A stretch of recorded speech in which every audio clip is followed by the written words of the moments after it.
Guys, the other elephant in the room, and it's really a macroeconomic issue. It's supply and demand. Let's take Texas for example. There were 800,000 claims filed last year in Texas between San Antonio and Dallas. There's going to be a lot more now from Houston, right? There's 883, give or take 5, licensed public adjusters in the state of Texas. Yeah. On a macro, so there's a lot of bad contractor. You can't say this. You can't do this. You can't deal with Mrs. Smith on this. At the end of the day, we have to all admit that there's a macroeconomic issue of supply and demand. And Mrs. Smith, who's calling a claimant at midnight, there's not going to be a public adjuster necessarily for that $10,000 project available in Denton, Texas at midnight.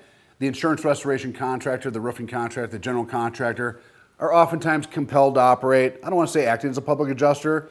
Hey, your roof's leaking, it blew off from the wind, you need to call your insurance company and file a claim.